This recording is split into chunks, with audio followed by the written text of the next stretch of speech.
स्वागत है आपका मेरे YouTube चैनल पे। मैं हूं प्रियेश जैन और मैं एक टैली सर्टिफाइड ट्रेनर हूं। आज के इस वीडियो में हम तीन जीएसटी के बेसिक कॉन्सेप्ट समझने वाले हैं जो कि आपके लिए बहुत इंपॉर्टेंट है।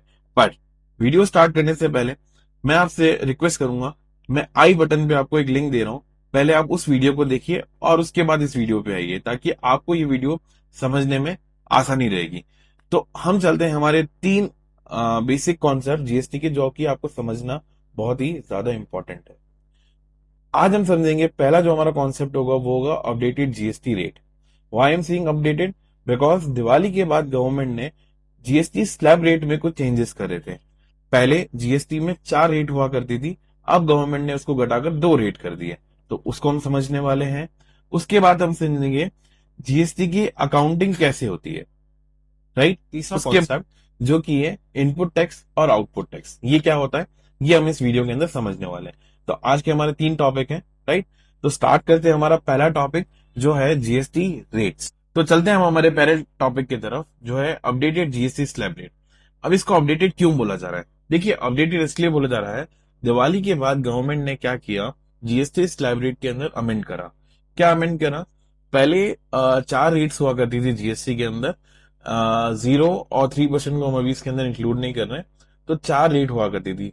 वो होती थी एक तो 5%, 12%, 18% एंड 28%। अब गवर्नमेंट ने क्या किया, आफ्टर दिवाली 2 रेट्स एलिमिनेट कर दी। कौन कौन सी? एक तो 12% हटा दी और गवर्नमेंट ने 28% हटा दी और बोला कि जो भी गुड्स एंड सर्विसेज होगी या तो वो 18 में आएगी या फिर 5 में आएगी, राइट। तो हमने इसलिए इसको अपडेटेड रखा क्योंकि अब पुराना पढ़ने का तो मतलब नहीं है। तो हम चलते हैं हमारी न्यू अपडेटेड स्लैब रेट की तरफ।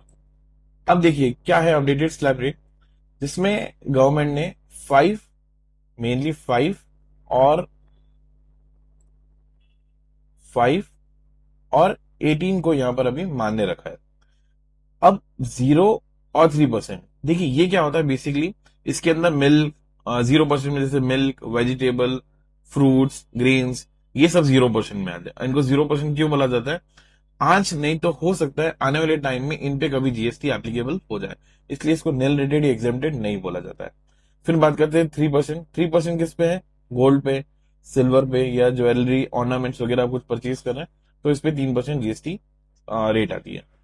5% में क्या क्या आता है? Like transport services, small restaurants, basic items जो हमारे डेली यूज में काम आते हैं, राइट। और 18% में लाइक आपके इलेक्ट्रॉनिक प्रोडक्ट्स, कोई सॉफ्टवेयर परचेज कर रहे हैं या कोई इन्वर्टर बैटरीज आप परचेज कर रहे हैं या कोई सर्विसेज ले रहे हैं, तो ये हमारे काम फॉल करती है 18% के अंदर। तो अभी एज ऑफ नाउ अगर हम बात करें तो आपके मैक्सिमम प्रोडक्ट्स 5% और 18% में फॉल करते हैं। तो ये थी हमारी जीएसटी अपडेटेड स्लैब रेट। अब चलते हैं हम हमारे नेक्स्ट टॉपिक की तरफ जो कि है जीएसटी अकाउंटिंग। लोग करेंगे जो एक जीएसटी रजिस्टर्ड फर्म होगी। अगर कोई नॉन जीएसटी रजिस्टर्ड फर्म होगी तो वो बहुत बेसिक नॉर्मल अकाउंटिंग करेंगी। कैसे? आपके सामने मैंने एक एग्जांपल दिया हुआ है, आप ये ट्रांजेक्शन पढ़ेंगे, क्या लिखा हुआ आ रहा है? Goods purchase from Sohan Motors. हमने क्या किया? सोहन मोटर्स से गुड्स परचेज करें। अब कितने रुपए के गुड्स परचेज करें? 50,000 रुपीज के गुड्स परचेज करें। तो इसकी एंट्री कैसे हो जाएगी? Purchase account debit 50,000 to Sohan motors 50,000। ये हमारी बेसिक एक नॉन जीएसटी फर्म होगी, वो इस तरह से अकाउंटिंग करेगी। और जीएसटी फर्म कैसे अकाउंटिंग करेगी? Goods purchase from Sohan motors for rupees 50,000 and 5% GST has been charge. तो इसकी अकाउंटिंग कैसे होगी? यहां पर एंट्री कैसे होगी? Purchase account, purchase 5% account debit 50,000 rupees, GST input 2,500 to Sohan motors 52,500। ये हमारी अकाउंटिंग कहलाएगी। अगर कोई जीएसटी फर्म अपनी अकाउंटिंग करेगा तो इस तरह से वो करने वाला है। अब जीएसटी इनपुट डेबिट क्यों हुआ है ये हम हमारे आगे वीडियो में समझने वाले हैं। ये क्यों डेबिट हुआ है और इसका क्या मतलब होता है ये हम हमारे आगे जब हम वीडियो में चलेंगे तब आपको ये चीज समझाऊंगा। सपोज ये तो थी हमारी परचेज की एंट्री। अब सपोज हमें सेल की एंट्री को रिकॉर्ड करना है, तो सेल की एंट्री कैसे रिकॉर्ड होगी वो हम यहां पर अभी समझते हैं। तो देखिए सेल की एंट्री कैसे रिकॉर्ड होगी। आपके सामने अगेन फिर एक एग्जांपल है। क्या एग्जांपल है? देखिए, नॉन जीएसटी फर्म अगर सेल्स की एंट्री रिकॉर्ड करती है तो वो कैसे करती है, आपको जो ये ट्रांजेक्शन दिया है इसको पढ़िए। गुड्स सोल्ड टू मनीष, हमने मनीष को माल बेचा, कितने रुपए का, हमने 60,000 रुपीज का माल उसको सेल किया। एंट्री क्या हो जाएगी, Manish account debit for rupees 60,000 to sales 60,000। ये एक बेसिक नॉर्मल जीएसटी फर्म, जो नॉन जीएसटी फर्म होगी, इसको रिकॉर्ड करेगी, तो ये नहीं है। बट अगर जीएसटी फर्म इस एंट्री को करती है तो कैसे करती है, पहले तो हम पढ़ते हैं। Goods sold to Manish for rupees 60,000 and 5% GST has been charge. अब यहां पर हम एंट्री कैसे करेंगे, मनीष अकाउंट डेबिट 63,000। अब ये कैसा है, पहले अपन इसको नीचे समझते हैं। टू सेल्स 5% 60,000, हमने माल कितना बेचा, 60,000 रुपए का, उस पर जीएसटी कितना लगा, 5%, तो जीएसटी आउटपुट कितना हो गया, 3,000। एंट्री क्या बनी, Manish account debit to sale 5% to GST output 3,000 rupees. ये हो गई हमारी सेल्स की एंट्री। तो आई गेस आपको परचेज और सेल की एंट्री समझ में आई होगी, बहुत इजी थी।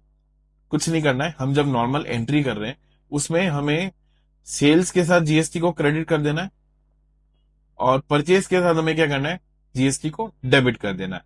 तो ये आपकी जीएसटी अकाउंटिंग कहलाएगी। चलते हैं अब हमारे नेक्स्ट टॉपिक की तरफ, जो कि है हमारा इनपुट और आउटपुट। अब हम समझते हैं हमारा टॉपिक इनपुट टैक्स और आउटपुट टैक्स। देखिए, इनपुट टैक्स का मतलब क्या होता है, इनपुट टैक्स का मतलब होता है it is recoverable from government, it is treated as asset and it has debit balance. Why it is said कि it is recoverable from government, because हमने जिस डीलर से परचेजेस करी है और उस पे हमने जो उस डीलर को टैक्स दिया है, वो क्या करता है, गवर्नमेंट को डिपॉजिट करवाता है। और क्या बोल के डिपॉजिट कराता है, ये पार्टी है, इसका ये जीएसटीएन नंबर है और इसका मुझे ये टैक्स मिला है। अब हम जब उसी प्रोडक्ट को वापस आगे सेल करेंगे किसी कस्टमर को, तब हम क्या करेंगे, उस जिस कस्टमर को हम ये माल बेचेंगे, उस कस्टमर से हमने जो माल बेचा है उस पे जो हमने टैक्स लिया है, वो टैक्स हमारा नहीं है, वो किसका है, गवर्नमेंट का है। तो वो टैक्स हम क्या करते हैं, गवर्नमेंट को वापस डिपॉजिट करवाने जाते हैं। जब मैं आउटपुट टैक्स समझाऊंगा तब इसको हम डिटेल में और समझेंगे। तो input tax basically it is recoverable from government, it is treated as asset and it has debit balance. अब चलते हैं हम आउटपुट टैक्स पे, और फिर मैंने जो अभी आपको एक्सप्लेन किया था इसको हम और डिटेल में समझेंगे। अब हम चलते हैं आउटपुट टैक्स की तरफ। देखिए, आउटपुट टैक्स कब लिया जाता है, जब हम माल बेचते हैं और माल बेचने पे हमें जो टैक्स कलेक्ट होता है, जो जीएसटी कलेक्ट होता है, वो हमारा आउटपुट टैक्स कहलाता है। अब क्या बोला गया है, it is payable to government, it is treated as liability and it has credit balance. मतलब ये हमें सरकार को जमा कराना है, ये हमारी एक तरह की लाइबिलिटी है, जो हमने टैक्स कलेक्ट किया वो हमारा नहीं है, वो किसका है, गवर्नमेंट का है। तो हमें क्या करना है, वो गवर्नमेंट को डिपॉजिट कराना है। और मैं ये किस संदर्भ में बात कर रहा हूं, ये उन लोगों के लिए जो एक जीएसटी रजिस्टर्ड डीलर है। और जीएसटी रजिस्टर्ड डीलर क्या होता है, वो आप मेरे पहले वाली वीडियोस में समझ सकते हैं। और इसका क्या होता है, क्रेडिट बैलेंस। क्रेडिट मतलब हमारी लाइबिलिटी, तो बेसिकली हमें क्या करना है, ये सरकार को डिपॉजिट करानी है। अब टैक्स निकलता कैसे, जो टैक्स होता है, जो हम सरकार से सरकार को जमा करवा रहे हैं, किसके थ्रू, किसी डीलर के थ्रू। जब हम माल खरीद रहे हैं, हम जब माल बेच रहे हैं, तो हमें टैक्स कलेक्ट हो रहा है। तो इसका एक छोटा सा फॉर्मूला है। क्या फॉर्मूला है, ये भी हम यहां पर समझते हैं।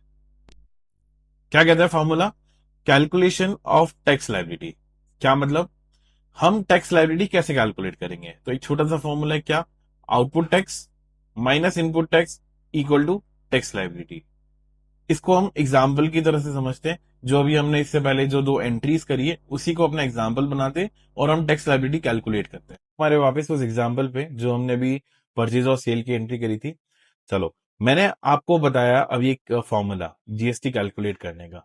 तो आप मुझे कमेंट बॉक्स में बताइए कि इस एग्जाम्पल से हमारी जीएसटी लाइबिलिटी क्या बनती है। तो मैं वेट करूंगा आपका कमेंट बॉक्स में, और देखते हैं कितने लोग सही आंसर देते हैं इसका। अगर आपने इसका आंसर दिया, मतलब मैं समझूंगा कि आपका ये कॉन्सेप्ट क्लियर हुआ इनपुट और आउटपुट का। इसी तरह से मैं जीएसटी, टैली और इन पे वीडियोस बनाने वाला हूं। तो बने रहिए आप लोग मेरे इस चैनल पे। सब्सक्राइब करें, लाइक करें, शेयर करें और कमेंट करें आप किस टॉपिक को समझना चाहते हैं, चाहे जीएसटी हो, चाहे टैली हो, चाहे अकाउंटिंग का हो। कोई भी ऐसा कॉन्सेप्ट जो आपको नहीं समझ में आता है मुझे कमेंट बॉक्स में करके बताइए, तो मैं आपको जरूर इस टॉपिक पे वीडियोस बनाऊंगा। जब तक के लिए बने रहे मेरे चैनल पे। Thank you.